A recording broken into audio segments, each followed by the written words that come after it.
macam Ustaz cerita tadi, kita rasa apa? Tak tergambar rasa ujian yang dihadapi oleh Rasulullah ke apa. Kisah-kisah Rasulullah tu jadi tersentuhlah hati kita, Ustaz. Tapi soalan yang nak bertanya ni, dia kata sebahagian masyarakat kita ni jadi pening sikit. Sebab ada orang kata bulan Maulud ni nak sambut Maulid Rasul ni tak boleh. Ada kata bid'ah ke apa gitulah.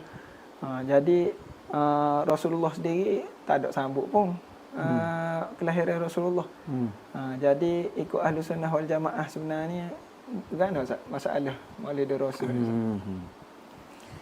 Bismillahirrahmanirrahim. Masalah hukum menyambut Maulidur Rasul. Mudah kita sebutnya secara khulasah di dalam perbincangan ulama mengenai sambutan Maulidul Rasul ini. Pertama, apakah upacara ini dibenarkan di dalam agama atau haram? Maka tidak ada nas yang menyatakan menyambut Maulidur Rasul ini haram. Tidak ada nas yang soreh menyatakan sesiapa yang menyambut Maulidur Rasul, hukum dia adalah haram, berdosa dan masuk neraka. Maka setiap benda yang tidak diharamkan oleh Allah Ta'ala, maka benda itu harus dilakukan. Selama mana tidak ada masuk di dalam kategori benda yang dilarang oleh syarak, maka benda itu harus dilakukan. Kita tidak pernah menyatakan benda itu wajib diadakan maulid ataupun sunat ke. Itu bergantung kepada hati masing-masing. Yang dituntut oleh syarak adalah menyayangi Nabi sallallahu alaihi wasallam. Qul in kuntum tuhibbunallaha fattabi'uni yuhibbukumullah. Jika kamu menyatakan kamu sayang Allah, hendaklah kamu ikut syariat Nabi Muhammad. Ikut perbuatan Nabi Muhammad, zahir dan batin dia dan semua amalan-amalan dan syariat yang diajar oleh Nabi. Itu ayat Quran tadi menyuruh kita mengikut syariat Nabi. Kedua, ayat Al-Quran yang menyatakan wajib kita mencintai tubuh Nabi, diri Nabi. Saat ni mengikut syariat dia. Sebagai tanda sayang kita kepada Nabi, mengikut suruhan Nabi.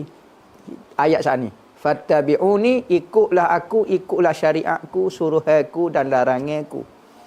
Manakala ayat yang berkaitan mengenai mencintai tubuh Nabi sendiri. Nabi sendiri itu perlu dicintai. Iaitu disebut di dalam hadis Bukhari. Katanya Nabi, la yu'minu ahadukum hatta akuna ahabba ilaihi min walidihi wa walidihi wan nasi ajma'in. Tidak sempurna iman kamu sehinggalah kamu jadilah hatta akuna jadilah aku, yakni diri aku. Bukan kata syariat. Hak ni hadis menunjukkan cinta kepada diri Nabi. Sehingga jadilah diri aku itu orang yang paling kamu sayang berbanding dengan selain daripada aku. Lebih daripada mak ibu, ayah kamu, anak lelaki, anak perempuan dan manusia seluruhnya. Mencintai Nabi itu adalah wajib hukumnya. Haram dan berdosa dan boleh jatuh kufur membenci seorang Nabi. Maka menyayangi Nabi pula hukum dia wajib. Menyayangi Nabi lebih daripada segalanya sunat. Menyayangi Nabi wajib. Menyayangi Nabi lebih daripada segalanya adalah dapat pahala sunat pula.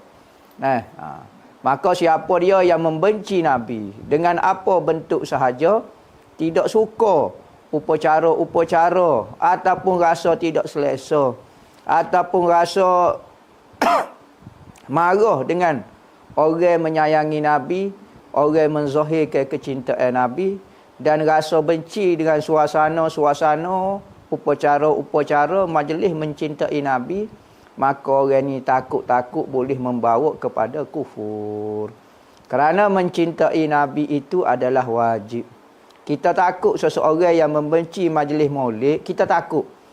Asalnya dia membenci majlis maulid, tetapi kerana terbawa-bawa sangat, hampir membenci kepada orang yang diraihkan pada majlis maulid itu. Iaitu Nabi SAW. Maka membuat majlis maulid itu hanyalah upacara nak menzahirkan kegembiraan kita dengan wujudnya Nabi Muhammad di atas muka dunia. Maka dia hanyalah satu manifestasi penzahiran tanda kegembiraan dan kesyukuran kita kepada Allah dengan mendapat Nabi Muhammad sallallahu alaihi wasallam. Maka kita berselawat pada hari itu, kita memuji, membaca qasidah-qasidah memuji Nabi, membuat jamuan makanan, bergembira, berselawat, benda-benda yang disuruh oleh syarak sebagai tanda terima kasih kepada Allah, bersyukur dengan mendapat seorang Nabi. Sebagaimana kita apabila mendapat nikmat, dapat anak, dapat rumah baru, dapat isteri, dapat kenderaan baru, sunat kita berterima kasih, bersyukur kepada Allah. Maka nikmat yang paling besar, fa bizalika falyafrahu. Maka dengan sebab rahmat Allah yakni Nabi Muhammad, maka hendaklah kamu bergembira. Maka kita bergembira pada hari itu tidak lain tidak bukan adalah kerana perintah daripada Allah. Maka kalau orang kata saya bergembira juga dengan kelahiran Nabi, semua saya tak zahirkan, itu terpulang pada awak. Saya tidak kata maulid ni wajib, maulid ni gapo dia. Saya bergembira dengan kelahiran Nabi, saya pun bersedekah pada hari itu, saya bergembira. Nah, jadi orang ni nak menzahirkan kecintaan dia kepada seseorang, kadang-kadang dengan cara diam. Sekali pun kita nampak pelik, orang saya kepada orang dia ni pelik juga. Nah, seperti orang, misalnya dia kata dia dapat anak baru, senyap. Awak gembira? Gembira, senyap. Ai gembira lagu mana? Zahir tak zahir pun kegembiraan. Zahir gembira ni dalam hati. Berbanding dengan seorang yang dapat anak baru, tetapi dia bergembira, buat jamuan, makan, panggil tu imam, panggil siapa-siapa dia, menzahirkan kegembiraan dia. Kok mana yang lebih nampak gembira? Kok dia ni ke? Kok bergembira? Maka hanya Allah Ta'ala saja yang menilai usaha kita yang ikhlas. Hanya Tuhan yang menilai hati kita. Jadi, maulid-maulid ini adalah tanda orang hati, panggil hati. Hati yang bergembira. Maka kita tak boleh memaksa orang bergembira dengan apa yang kita gembira.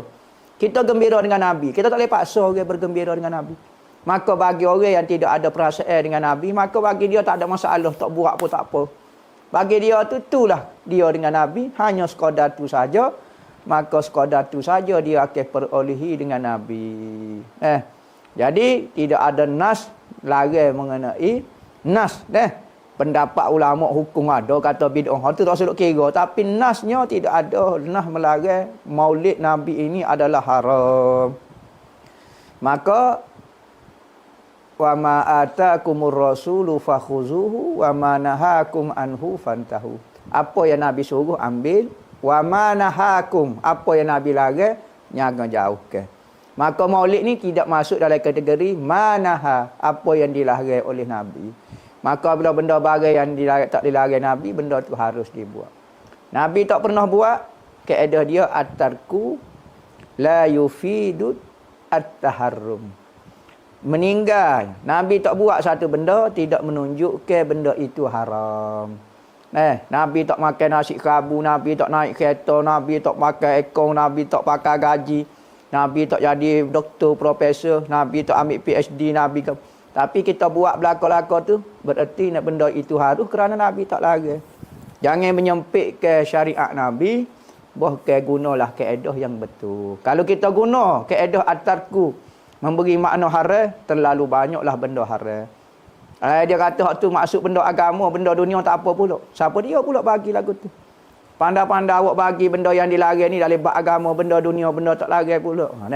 Jadi kalau kita bagi bid'ah ni ada hasanah, dolalah, dia marah. Dia pula bagi bid'ah ni ada hak benda dunia, benda akhirat, dia tak marah pula. Jadi tepuk dada, tanyalah ilmu dan hati masing-masing. Jangan ikut nafsu. Jangan. Jadi mudah-mudahan Allah Ta'ala beri petunjuk kepada kita, bimbing hati kita menuju benda yang baik, insya-Allah. Alhamdulillah. Terima kasih Ustaz atas penjelasan. Inilah maulid tadi dah kata. Terakhir Ustaz, sebelum kita rehat, ada satu lagi dia kata ada ustaz oyak Syiah, ustaz majlis maulid ni. Jadi pok kita ni nak ikut Syiah ke mana? Kata ahli sunnah wal jamaah. Gitu. Oh gitu. Gitu. Jadi berdasarkan soalan kata yang memula buat maulid ni adalah Syiah. Kita royak dah. Maulid ni hanyalah tanda kasih kita kepada Nabi dan bersyukur kita kepada Allah mendapat seorang Nabi yang sangat hebat, iaitu Nabi Muhammad. Kalulah Syiah yang memulakannya, benda itu tak tepat.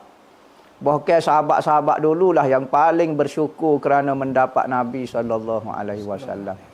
Nah, maka masalah cara nak buat tanda bersyukur ini dengan cara tu terpulang kepada kita. Maka tidak menjadi masalah orang lain yang mula. Kita kalau benda tu baik, tidak salah kita ambil. Kalulah semata-mata Syiah tu kata mula, kalau gitu gak jadi Syiah kita. Sebab Syiah mula, sudah. Tak boleh minum melo, tak boleh naik kereta. Sebab mula-mula naik kereta adalah orang kafir. Semua naik kereta tu jadi kafir belaka.